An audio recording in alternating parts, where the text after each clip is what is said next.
All right then, good morning ladies and gentlemen. Hope all is well this morning. My name is Richard Z. Hello, my name is Justin Z. And we're consultants from Global Business Solutions. And our primary objective on our agenda today is to see how we can communicate with our clients effectively through social media.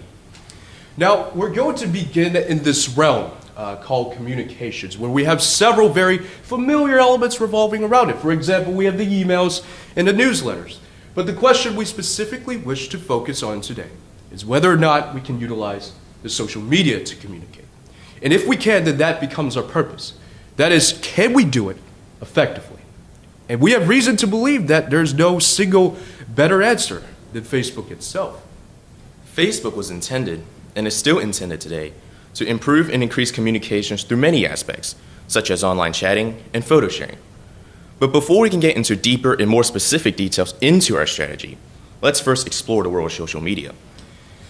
Now, there are 5 pretty self-explanatory aspects regarding the social media, but just to touch base on each of them briefly, for example, immediacy describes the speed at which information is delivered or obtained by the public. Permanence describing how fixed that information is. Access describing how readily available it is for the public to actually get into. The other 2 aspects, reach, the scope of which that information is obtained and delivered, usability, how convenient the source actually is. All 5 aspects of social media convey the common theme of flexibility. Flexibility is what the social media provides for us, or more specifically in our case, what Facebook provides for us. It's also exactly what we want in terms of vast communication, as our next clip here would visually show. So without further ado, please enjoy. If I'm out looking for a new car, I'm going to ask my friends, like, hey, is the Mazda any good? Is the Honda any good? Should I get a Prius? The thought was, if we could recreate that in this kind of digital escape that we've created at Facebook and do so in like an authentic way, then there's the potential to multiply the effect at tremendous scale.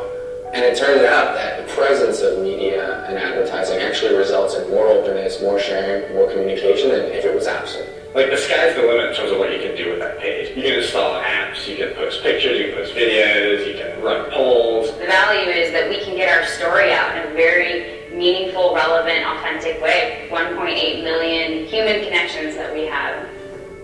The really cool thing about it is, like, all this activity that's happening on your page gets broadcasted via their newsfeed. We see people who are willing to take content that may be marketing in nature and pass that around. So while we have 200 million users, God knows how many connections we have between those users. It is not just one to many, but it's many to many. And you don't have that same sense in traditional online advertising.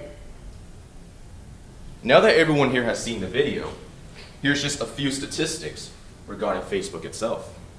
The first and foremost concerns Facebook's sheer number of users worldwide, currently over 500 million, and very likely still on the rise. As a matter of fact, I believe a source did say one time that should Facebook be a country unto itself, it would be the 3rd largest in the world by population, just under China and India.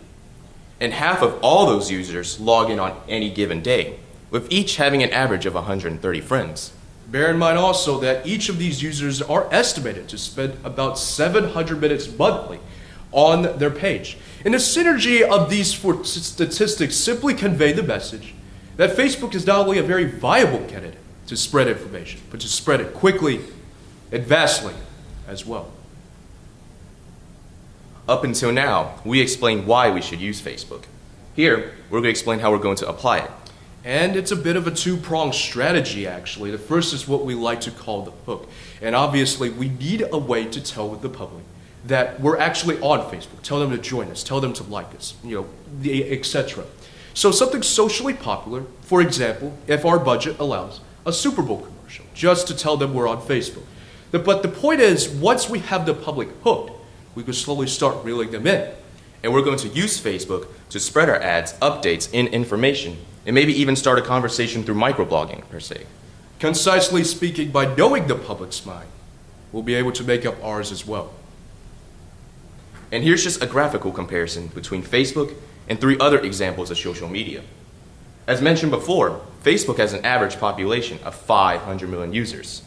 As compared to Flickr, Friendster, and Facebook's closest competition up here, Twitter, itself having only about 100 million users. Facebook outnumbers Twitter users, even Twitter, at a ratio of about 5 to 1. Just like anything else, Facebook has its own privacy issues. It's the new frontier for fraud, says Tom Clare, who is the head of an online security service called Bluecoat. And such frauds may just post this link on your Facebook page. Look at the video I found of you.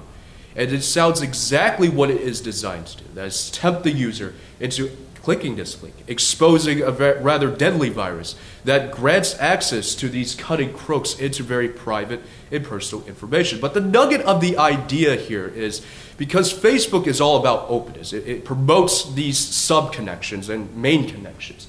It ultimately raises a lot of unwanted security issues. But in the end, it is this openness that makes Facebook such a powerful social media weapon. And as our presentation has explained before, we have the statistics and the anecdotes to support its effectiveness. And here's the point, though. Facebook was designed to connect, and connect is exactly what we intend to do. By adjusting our goals to meet the public's demands, we thus create this somewhat of a symbiotic relationship, whereby both sides of the party are able to benefit. And that, we think, is a very definable means unto itself. And here are just the sources we used to develop our presentation. That would also conclude our presentation. We would like to take any questions the judges or the audience may hold at this moment. Thank you.